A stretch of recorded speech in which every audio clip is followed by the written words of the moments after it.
Les fondamentaux, pourquoi les petits changements font une grande différence. Le pouvoir des habitudes atomiques. L'auteur explique comment les habitudes sont le résultat d'un processus en 4 étapes. L'indice, le désir, la réponse et la récompense.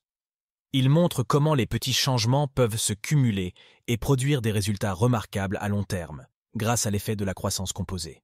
Il propose également un cadre pour changer nos habitudes en ajustant ces 4 étapes. Comment vos habitudes façonnent votre identité et vice-versa.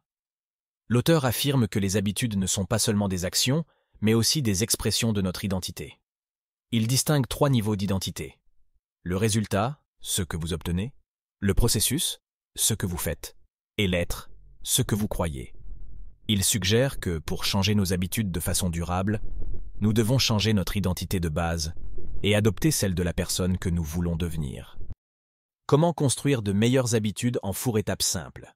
L'auteur présente les 4 lois du changement de comportement, qui sont des principes pour créer ou rompre des habitudes. Les 4 lois sont rendre l'indice évident, rendre le désir attrayant, rendre la réponse facile et rendre la récompense satisfaisante. Il explique comment appliquer ces lois à nos habitudes et comment les inverser pour éliminer les mauvaises habitudes. La première loi du changement de comportement est de rendre le comportement souhaité évident. Il s'agit de concevoir votre environnement de manière à ce que les indices de vos bonnes habitudes soient visibles et accessibles. Pour créer une nouvelle habitude, vous pouvez utiliser 2 stratégies. Les intentions d'implémentation et l'empilement d'habitudes. Les intentions d'implémentation consistent à préciser quand, où et comment vous allez effectuer votre habitude, en utilisant la formule « je vais comportement à heure dans lieu ». L'empilement d'habitudes consiste à associer votre nouvelle habitude à une habitude existante, en utilisant la formule « après habitude actuelle, je vais nouvelle habitude ». Pour supprimer une mauvaise habitude, vous pouvez inverser la première loi et rendre le comportement indésirable invisible. Il s'agit de réduire l'exposition aux indices de vos mauvaises habitudes et de les rendre moins accessibles. Pour prendre conscience de vos habitudes actuelles, vous pouvez utiliser la fiche d'évaluation des habitudes, qui consiste à dresser une liste de vos habitudes quotidiennes et à les évaluer comme positives, négatives ou neutres. Vous pouvez également chercher les indices qui déclenchent vos habitudes et les modifier si nécessaire. La deuxième loi du changement de comportement est « rendez-le attrayant ». Pour qu'une habitude devienne durable, il faut qu'elle soit associée à un sentiment positif, à une récompense ou à un bénéfice. Le désir de faire une habitude dépend de la façon dont on anticipe le plaisir ou la douleur qu'elle va nous procurer.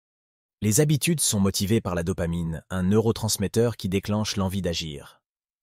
La dopamine est libérée non seulement lorsque nous obtenons une récompense, mais aussi lorsque nous anticipons une récompense. C'est pourquoi les signaux qui annoncent une récompense future, comme les odeurs, les sons ou les images, peuvent déclencher le comportement habituel. Pour rendre une habitude plus attrayante, on peut utiliser le couplage tentant, qui consiste à associer une action que l'on veut faire avec une action que l'on doit faire.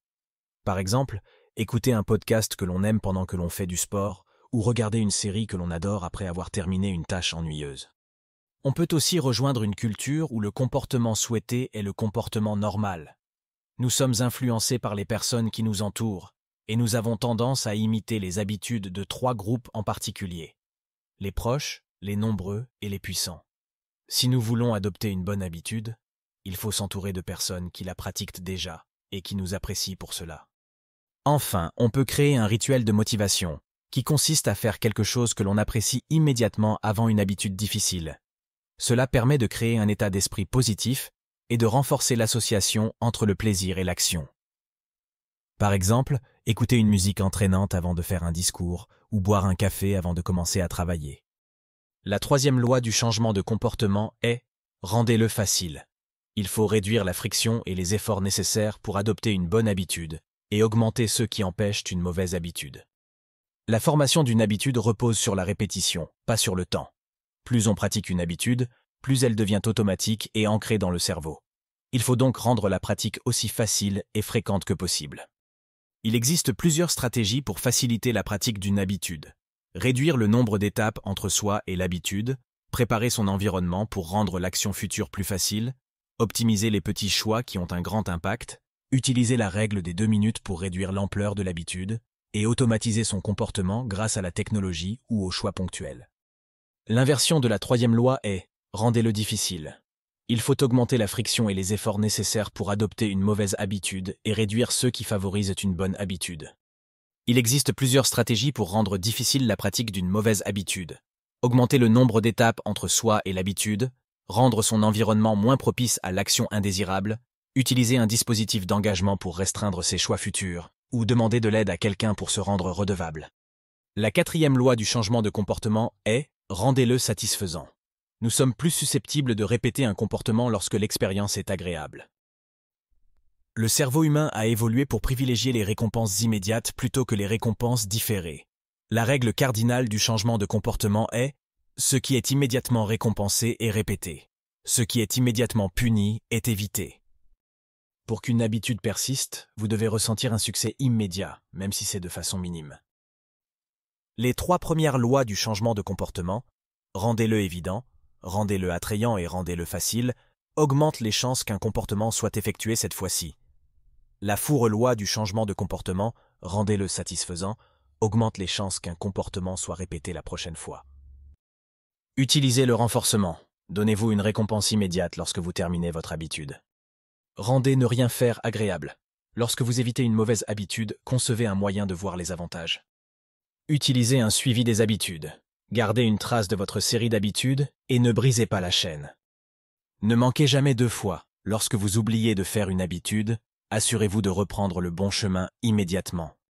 Cette partie explique comment passer d'être simplement bon à être vraiment excellent dans n'importe quel domaine, en utilisant les principes des habitudes atomiques.